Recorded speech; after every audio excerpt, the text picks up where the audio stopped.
dan terikat kum ke jengkuat jengki.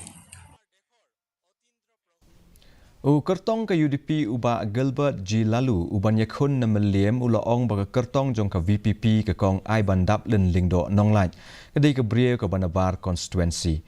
Abai krem bikila apatai khubor hadien bula dep bantep Kyrtong banya aireng ke election KHASI mentaga sengi uba Laloo ulaong baga kong Aibandaplin kamdei ke traishnong hendai ke dei ke nong shongshnong jong ka lau tun ke bahap halaban mau prem constituency bat kamdon watang ke vote ru Myllliem.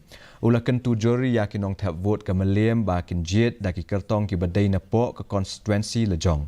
Uba Laloo loong ba udon ka jing sngaus kem ba unjob bat yo shibun ki nong kershan namar ba UMLA berminta uba Roni Lingdo bat kumju UMLA berim uba Hamlet Doling ki klem yakun hakani ke election. Dah lupa kasih bagi pendapat penriu. Dah lupa na long sedong kiba tentang ikan kalau ndi bah. It depends haki MDC kiba syajit mereka even implement ni kita Kynnoh. Kalau kiba kalau ada pun. Konstitusi India itu siksi dulu. Tangnya kiba keserkan dia kalau lupa MDC Council kalau lupa jirun kamru. Haki ni nak mas nam ada pun tang pun berasa teng hakim pala. Tenrai bandong mansa kiba thamai te ke ibangan ong amlang patai. Tenrai ke kiba don ingin penek ingin bersa bat ingin nak berbahagia.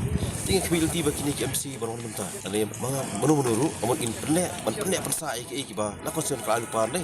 Ya kata kasih juga ba juga. Uba